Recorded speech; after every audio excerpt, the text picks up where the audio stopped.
తర్వాత తలసాని గారు, హరీష్ అన్న గారు, కేటీఆర్ గారు వీరే మాట్లాడేది. అందరూ మాట్లాడాక కేటీఆర్ గారు స్పీచ్ అయినాక మనం భోజనాలు స్టార్ట్ చేస్తాం. దయచేసి ఎవరు కూడా డైనింగ్ హాల్ వరకు పోవద్దు. కీలకమైన ఈ నలుగురు ఉపన్యాసం విన్న కేటీఆర్ గారు స్పీచ్ అయినాక భోజనాలు స్టార్ట్ చేయాలి.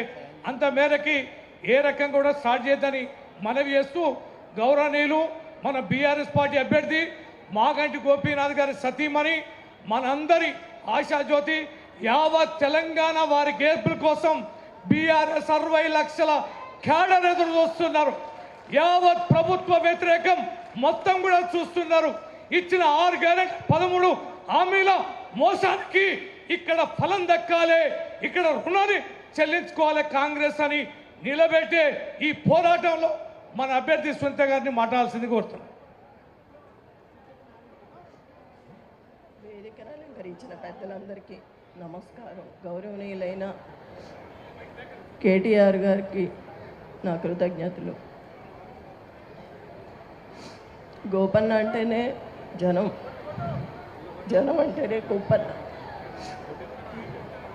నా జూబ్లీహిల్స్ నియోజకవర్గ కుటుంబ సభ్యులని గోపీనాథ్ గారు ఎప్పుడూ చెప్తూ ఉండేవాళ్ళు. ఈరోజు ఇంత కుటుంబం తరలి వచ్చింది ఆయన కోసం. ఆయన పైనుంచి చూస్తూనే ఉంటారు.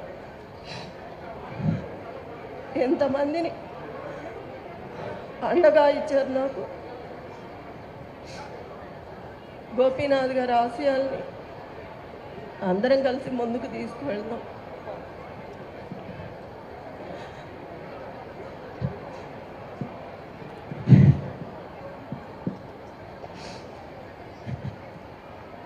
ఎంతమంది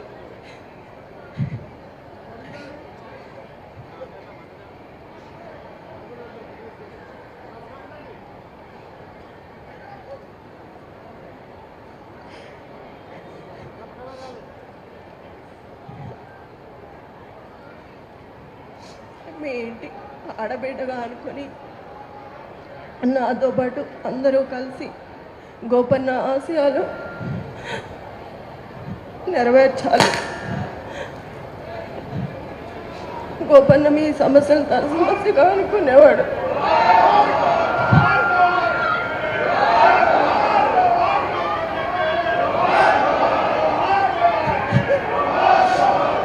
ఎంతమంది మా కుటుంబంలాగా చూసి మిమ్మల్ని చూసి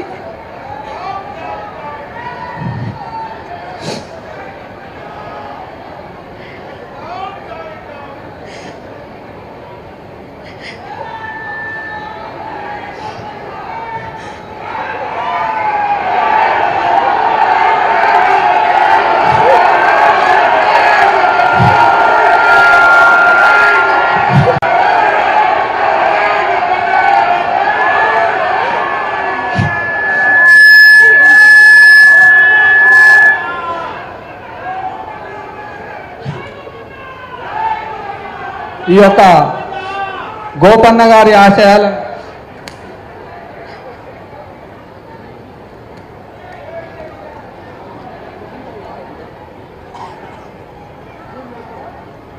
ఈ యొక్క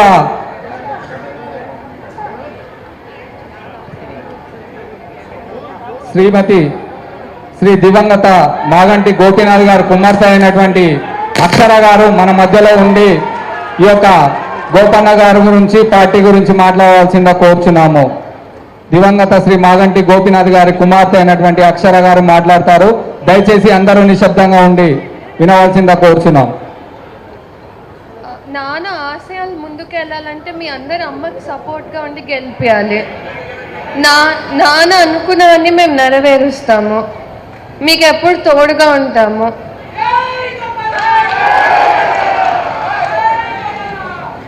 సభా సాక్షిగా దివంగత శ్రీ మాగంటి గోపీనాథ్ గారికి, వారి కుటుంబానికి, బీఆర్ఎస్ పార్టీ అభ్యర్థి అయినటువంటి సునీతమ్మ గారికి, ఇక్కడ విచ్చేసినటువంటి ప్రతి కార్యకర్త